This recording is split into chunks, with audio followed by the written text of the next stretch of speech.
സംസ്ഥാന കോൺഗ്രസ് നേതൃപദവിയിൽ മാറ്റമുണ്ടായേക്കുമെന്ന അഭ്യൂഹങ്ങൾ ശക്തമാകുന്നതിനിടയിൽ പത്തനംതിട്ടയിൽ നിന്നുള്ള ലോക്സഭാ അംഗം ആന്റോ ആന്റണി കെ സുധാകരന്റെ പിൻഗാമിയായി എത്തുമെന്ന് സൂചന. എന്നാൽ നിലവിലെ KPCC പ്രസിഡന്റ് മാറേണ്ടതില്ലെന്ന അഭിപ്രായവുമായി ഒരു വിഭാഗം കെ സുധാകരന്റെ പിന്തുണയുമായി എത്തുന്നുണ്ട്. വെള്ളിയാഴ്ച AICC സുധാകരനെ ഡൽഹിയിലേക്ക് വിളിപ്പിച്ചതിന് പിന്നാലെയാണ് നേതൃമാറ്റ ചർച്ചകൾ വീണ്ടും സജീവമായത്. എന്നാൽ കെ സുധാകരനെ KPCC അധ്യക്ഷ സ്ഥാനത്ത് നിന്ന് നീക്കി പകരം ആന്റോ ആന്റണിയെ പ്രഖ്യാപിക്കുമെന്നാണ് വിവരം.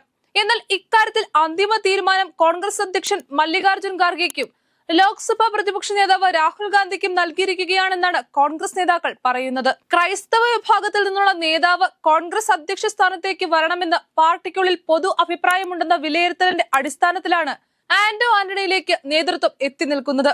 റോമൻ കാത്തലിക് വിഭാഗത്തിൽ നിന്നുള്ള നേതാവ് വേണമെന്ന പാർട്ടിക്കുള്ളിലെ പൊതുവികാരം ഹൈക്കമാൻഡ് അംഗീകരിച്ചുവെന്നാണ് ആന്റോ ആന്റണിയുടെ പേര് ഉയർന്നു നിൽക്കുന്നതിൽ നിന്നും വ്യക്തമാകുന്നത്.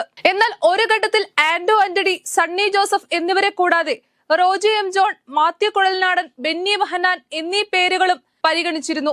എന്നാൽ അതിനെയെല്ലാം പിന്തള്ളി ആന്റോ ആന്റണിയെ പരിഗണിക്കുമെന്നാണ് വിവരങ്ങൾ. ആന്റോ ആന്റണിയുടെ പേര് ഹൈക്കമാൻഡ് പരിഗണിക്കുന്നതിലൂടെ വർഷങ്ങളായി സീറോ മലബാർ സഭയ്ക്ക് KPCCയിൽ പരിഗണന ലഭിക്കുന്നില്ല എന്ന പരാതി പരിഹരിക്കുവാൻ കഴിയുമെന്ന് നേതൃത്വം കണക്കുകൂട്ടുന്നു. പത്തനംതിട്ടയിൽ നിന്ന് 4 തവണ ലോക്സഭയിലെത്തിയ ആളാണ് ആന്റോ ആന്റണി. കോൺഗ്രസിന്റെ വിദ്യാർത്ഥി സംഘടനയായ KSUവിന്റെ യൂണിറ്റ് പ്രസിഡന്റായാണ് രാഷ്ട്രീയ രംഗത്തേക്ക് ആന്റോ ആന്റണി പ്രവേശിക്കുന്നത്.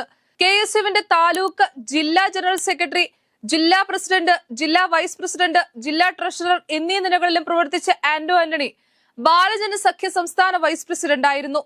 യുവജന സംഘടനയായ യൂത്ത് കോൺഗ്രസിന്റെ സംസ്ഥാന ജനറൽ സെക്രട്ടറി ആയിരുന്നു. യൂത്ത് കോൺഗ്രസ് ദേശീയ നിർവാഹക സമിതി അംഗമായി പ്രവർത്തിച്ചു. കോട്ടയം DCCയുടെ പ്രസിഡന്റായി പ്രവർത്തിച്ച KPCC അംഗമായ ആന്റോ KPCC ജനറൽ സെക്രട്ടറി ആയിരുന്നു. 2004 ലോക്സഭാ തെരഞ്ഞെടുപ്പിൽ കോട്ടയത്ത് നിന്ന് മത്സരിച്ചെങ്കിലും CPMലെ K സുരേഷ് കുറുപ്പിനോട് പരാജയപ്പെട്ടു. 2009 ലോക്സഭാ തെരഞ്ഞെടുപ്പിൽ CPM ജില്ലാ സെക്രട്ടറി ആയിരുന്ന K അനന്തഗോപനെ പരാജയപ്പെടുത്തി പത്തനംതിട്ടയിൽ നിന്ന് ആദ്യമായി ലോക്സഭാ അംഗമായി. 2014 ലോക്സഭാ തെരഞ്ഞെടുപ്പിൽ ഇടത് സ്വതന്ത്രനായ കോൺഗ്രസ് വിമതൻ ഫിലിപ്പോസ് തോമസിനെയും 2019 ലോക്സഭാ തെരഞ്ഞെടുപ്പിൽ CPM MLA ആയ വീണ ജോർജിനെയും പരാജയപ്പെടുത്തി പത്തനംതിട്ടയിൽ നിന്ന് തുടർച്ചയായി 3ാം തവണയും ലോക്സഭയിലേക്ക് തെരഞ്ഞെടുക്കപ്പെട്ടു. എന്നാൽ KPCC പ്രസിഡന്റ് പദവിയുമായി ബന്ധപ്പെട്ട് യാതൊരുവിധ അറിയിപ്പും ലഭിച്ചില്ല എന്ന നിലപാടിലാണ് നിലവിൽ ആന്റോ ആന്റണി. KPCC അധ്യക്ഷ സ്ഥാനത്ത് നിന്നും സുധാകരനെ മാറ്റേണ്ട ആവശ്യമില്ലെന്നാണ് ആന്റോ ആന്റണി പറയുന്നത്. ഹൈക്കമാൻഡ് അധ്യക്ഷ സ്ഥാനത്തേക്ക് ആന്റോ ആന്റണിയുടെ പേര് പരിഗണിക്കുന്നു എന്ന സൂചനകൾക്കിടെയാണ് പ്രതികരണം. കെ സുധാകരൻ അധ്യക്ഷ സ്ഥാനത്ത് നിന്ന് മാറേണ്ട ആവശ്യമില്ല. ധീരമായി പാർട്ടിയെ നയിക്കുന്ന മികച്ച നേതാവാണ് കെ സുധാകരൻ എന്നും അദ്ദേഹത്തിന്റെ നേതൃത്വത്തിൽ നയിച്ച എല്ലാ തെരഞ്ഞെടുപ്പുകളും വിജയത്തിലാണ് എത്തിയതെന്നും ആന്റോ ആന്റണി പറഞ്ഞു. കെ മുരളീധരനും ശശി തരൂരും അടക്കമുള്ള നേതാക്കൾ കെ സുധാകരനെ പിന്തുണയ്ക്കുന്നുണ്ട്. KPCCയിൽ നേതൃമാറ്റത്തിന്റെ ആവശ്യമില്ലെന്ന് മുൻ KPCC പ്രസിഡന്റ് കൂടിയായ കെ മുരളീധരൻ പറഞ്ഞു. KPCC പ്രസിഡന്റിനെ മാറ്റണമെന്ന് ആരും ആവശ്യപ്പെട്ടിട്ടില്ല. തെരഞ്ഞെടുപ്പ് എടുക്കുമ്പോൾ അത്തരമൊരു മാറ്റത്തിന്റെ ആവശ്യമില്ലെന്നാണ് വ്യക്തിപരമായി തോന്നുന്നത്.